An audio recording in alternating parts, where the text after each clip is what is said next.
मसाइल मेरे सामने लाए गए हैं। प्रिंसिपल इंफॉर्मेशन सर्विस ऑफिसर साहब जो है आसिम साहब, वो मेरे साथ हैं, मैं इसलिए उनको यहाँ लेकर आया हूँ, मेरा स्टाफ मेरे साथ मौजूद है। तो हम उन तमाम चीज़ों पर पूरी तरह से आपके साथ खड़े होंगे।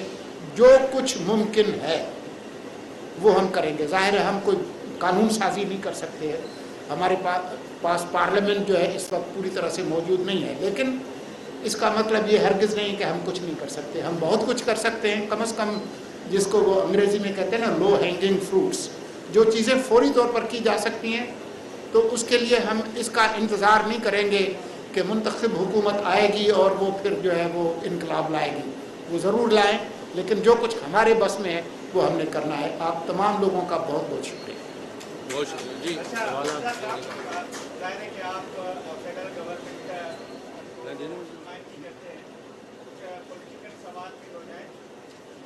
इलेक्शन कमीशन ने अभी ऐलान तो कर दिया कल जनवरी का एक डेडलाइन तो दे दी है, लेकिन अभी भी एक उलझन है कि इलेक्शन कब होंगे, उसका शेड्यूल क्या होगा, उसकी तारीख क्या होगी।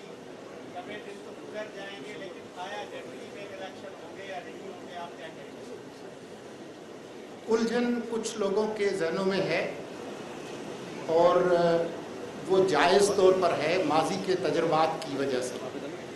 इस मुल्क में 90 दिन में इंतखाबात का वादा करके 11 साल गुजार के लोग गए हैं, ये आपके इल्म में होंगे। तो इसलिए वो जो दूध का जला है वो छाछ भी फूंक फूंक के पीता है, तो वो मुझे समझ आती है। लेकिन कुछ लोगों का कारोबार है उलझने पैदा करना और उलझने बढ़ाना। मेरे जहन में और हमारी हुकूमत के जहन में किसी किस्म की उलझन नहीं है। परसों जिस तरह से इलेक्शन कमीशन ने ऐलान किया कि जनवरी के आखिरी हफ्ते में इंतखाबात होंगे, तो मैं आपको यकीन दिलाता हूं कि निगरान वफाकी काबीना के तमाम अरकान मुझ समेत बहुत खुश हैं कि हम जल्द ही ये एक आइनी जिम्मेदारी पूरी करके अपना कोई जो असल काम है वो जाकर करेंगे। तो आप बिल्कुल इत्मीनान रखें।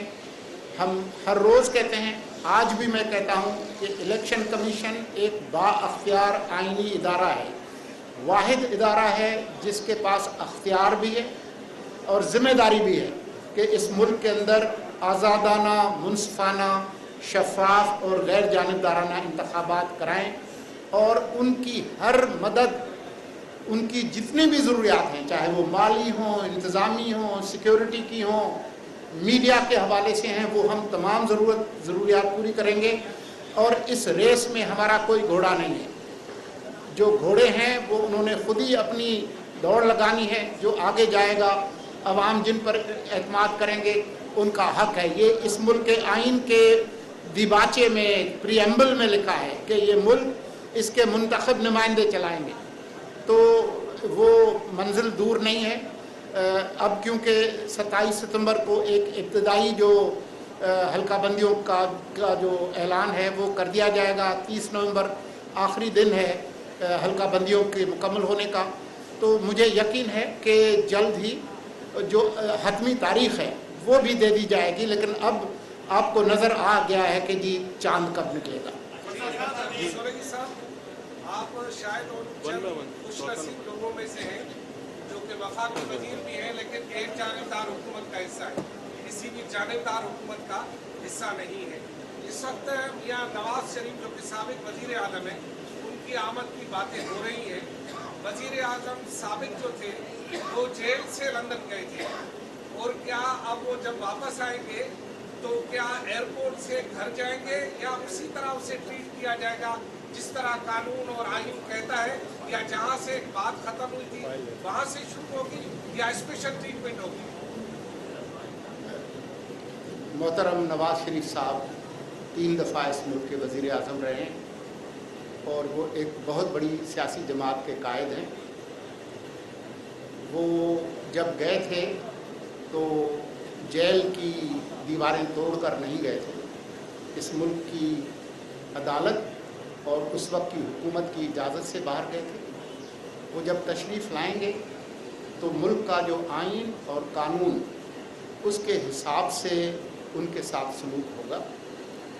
मुझे नहीं मालूम कि जब वो तशरीफ़ लाएंगे तो उससे पहले वो कोई हिफाजती ज़मानत लेंगे नहीं लेंगे। मेरे इल्म में नहीं है कि वो किस अदालत का दरवाज़ा खटखटाएंगे, क्या वो जो उनकी सज़ा है उसकी मअतली के लिए कोई दरख्वास्त देंगे। मुझे नहीं मालूम कि अदालत क्या फ़ैसला करेगी। ये ऐसे सवालात हैं जिनका जवाब निगरान हुकूमत ने नहीं देना, जिसका जवाब या उन्होंने खुद देना है या जो इस मुल्क का जो आईनी और कानूनी निज़ाम है उन्होंने देना है। तो उस पर मैं मज़ीद क्या सारा नहीं कर रहा।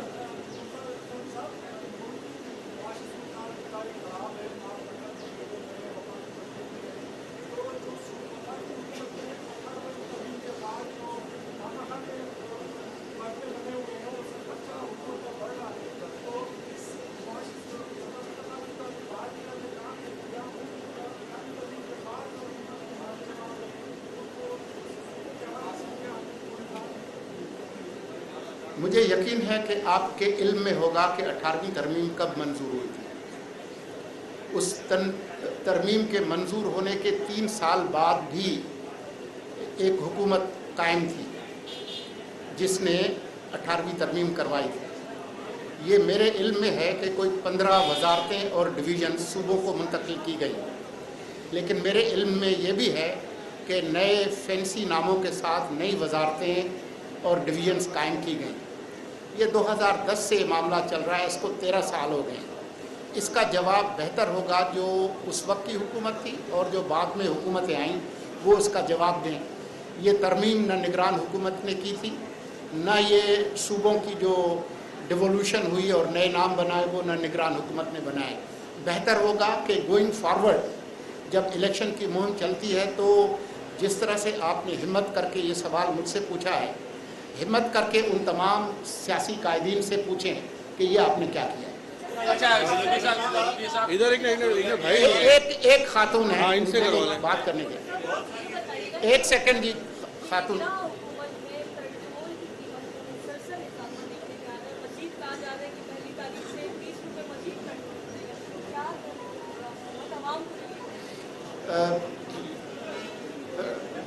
बच्चे अगर निगरान हुकूमत के पास ऐसा कोई निज़ाम होता कि वो तेल की पैदावार अचानक बढ़ा दे तो शायद तेल सस्ता करने में मैं कोई किरदार अदा कर सकता। आपके इल्म में है कि ज़्यादातर तेल जो है वो हम दरामद करते हैं और जो बैनुल-अक़वामी मार्केट में जो तेल की कीमत है और जितने रुपए का हम डॉलर ख़रीदते हैं, जिसकी अदायगी हम डॉलर में करते हैं, ये 2 बड़े अवामिल हैं जो कि तय करते हैं तेल की मसनूआत की कीमतें। लेकिन आज सुबह उठकर जो मैंने ख़बर पढ़ी है वो एक अगर दुरुस्त ख़बर है तो वो एक अच्छी ख़बर है, और वो ख़बर ये है कि हमारी हुकूमत ने सिर्फ इंतज़ामी इक़दामात से जिस तरह से डॉलर की कीमत को नीचे किया है 30-35 रुपए, उसकी वजह से शायद हम कम रुपए देकर जो है वो पेट्रोल ख़रीदेंगे और जो अगली बारी जो ऐलान होगा उसमें काफ़ी इम्कानात हैं कि पेट्रोल की कीमतें कम आएंगी, लेकिन उसमें हमारा कमाल नहीं होगा। कमाल जो है वो यही होगा कि क्योंकि डॉलर की कीमत नीचे आई है तो उसका कुछ फ़ायदा लोगों को मिलेगा। भाई मेरे ख्याल में 1 बाय 1 एक नहीं ऐसा है कि इस्लामाबाद में तो ये सवाल करने का जो निज़ाम है हमने तब्दील कर लिया है। आपके इल्म में है कि वहाँ जब हम प्रेस कॉन्फ्रेंस के लिए खड़े होते हैं तो तमाम लोगों से कहते हैं भाई जिसने सवाल करना है ज़रा ये कागज़ पे अपने नाम लिख लें। फिर ये नहीं होता कि 50 लोग सवाल कर रहे हों और जिसकी आवाज़ ज़्यादा भारी हो और थिएटर का जिसको ज़्यादा तजुर्बा हो उसका सवाल सुना जाए। नहीं 1 बाय 1 हमारा 1 बाय 1 मेरा नाम मुख्तार अहमद भाईजी है, रोजनामा और साथ में होता था और मैंने खुदकशी का ऐलान किया था मालकान के जुर्म। मैं सिर्फ आपसे छोटी सी बात पूछना चाह रहा हूँ कि जो मालकान कर रहे हैं उन्होंने बड़े बड़े असासात बना रखे हैं, क्या निगरान हुकूमत उनके खिलाफ भी कोई कार्रवाई करेगी? जो इदारे जो अखबार सरकार से इश्तहार लेगा और मुलाजमीन को तनख्वाहें नहीं देगा उनको सरकारी इश्तहार नहीं मिलेंगे। ये मैं बहुत वजाहत के साथ कह रहा हूँ। ठीक है, जल्दी कर ले जल्दी हो गया ना, अभी नहीं हो गया सवाल है। बस 2-3 और लेने पड़ेंगे अपने ड्राइवर को सब करा देना। जी, ये हमारी जिम्मेदारी है, लेकिन आपके इल्म में है कि जो मुल्क की जो बुनियादी पॉलिसीज़ हैं, चाहे वो टैक्स के निज़ाम की हो, चाहे टैक्स इवेजन की हो, वो निगरान हुकूमत नहीं बनाती। लेकिन इसका मतलब ये हरगिज़ नहीं है कि हम कुछ भी नहीं कर सकते। हम बहुत कुछ कर सकते हैं, जो कुछ मुमकिन है हम करेंगे। आप ये देखें, आज की खबर है कि सिर्फ जो बिजली की चोरी है उस पर जो क्रैकडाउन हुआ है, उसमें जो अदायगियाँ की हैं वो तकरीबन 8 अरब रुपए के करीब है। ये आपका पैसा है। जब चोरी होती है तो आपका बिल महंगा होता है। जब चोरी होती है तो जिस इलाके से लोग ज़्यादा 100% बिल देते हैं उन पर और मज़ीद बोझ पड़ता है, क्योंकि कुछ इलाकों से लोग चोरी करते हैं। तो ये एक बहुत ही एक गलत किस्म का निज़ाम है, ये तब्दील होना चाहिए और हम पूरी कोशिश करेंगे। मैं आपके भाई और साथी की हैसियत से, क्योंकि मैंने आपके साथ ही यहाँ से शुरुआत की है, तो मैं आपको यकीन दिलाता हूँ, मैं एक गरीब आदमी का बेटा हूँ। बहुत सारे लोग यहाँ जानते हैं कि मेरे वालिद के पास कोई 1 एकड़ ज़मीन का नहीं था, तो मैं अपना फल फ्रूट अनाज घर की चीज़ें खुद ख़रीदता हूँ। तो मुझे एहसास है कि गरीब लोगों की ज़िंदगी कैसी है। तो आप यकीन रखें कि जो कुछ मुमकिन है वो हम करेंगे। सही, शुक्रिया सर। दो चीज़ें पूछनी है, बल्कि समझ नहीं आपसे। एक तो ये है कि मेरी जर्नलिस्ट ब्रादर ने उसकी तकलीफ की हमारे से आपसे बात की, लेकिन ये स्क्रिप्ट बहुत पुराना है कि आपका ये भी कर देंगे, ये भी कर देंगे, ये भी कर देंगे, बट नथिंग। आप हमें कैसे यकीन करेंगे कि ये आप करके जाएंगे? एक चीज़ ये दूसरी ये है कि 2 आर्टिकल ने आइन में, एक है 3 माह के अंदर इलेक्शन होना है, और दूसरा है कि आपके जब सेंसस हो जाए तो उसके बाद आपने इन्विटेशन करनी है। आप इनमें से अगर आप टाइम में चले जाते हैं तो इनमें से किस आर्टिकल को आप बोतल करके आगे जाएंगे? देखिए, आइन 280 आर्टिकल्स का मजमुआ है, उसमें सिर्फ एक आर्टिकल नहीं है, और मैं कोई कानूनी माहिर नहीं हूँ। इलेक्शन कराना इलेक्शन कमीशन की जिम्मेदारी है, और 218(3) के तहत इस मुल्क के अंदर मुनसिफाना, आज़ादाना, शफाफ, गैर जानबदाराना इंतखाबात कराने की जिम्मेदारी एक आइनी इदारे के पास है, उसका नाम इलेक्शन कमीशन ऑफ पाकिस्तान है। अगर कोई आदमी, कोई ग्रोह, कोई फ़र्द समझता है कि इलेक्शन कमीशन गैर आइनी तौर पर कोई काम कर रहा है, तो उसके लिए अवामी अदालत भी खुली है, आपकी अदालत भी खुली है, और कानून की अदालत भी खुली है। जी, मेरा क्या होगा सर, एक सवाल है आखिरी। देखें, जो वहम है ना, उसका इलाज लुकमान हकीम के पास भी नहीं था। मैं तो आपको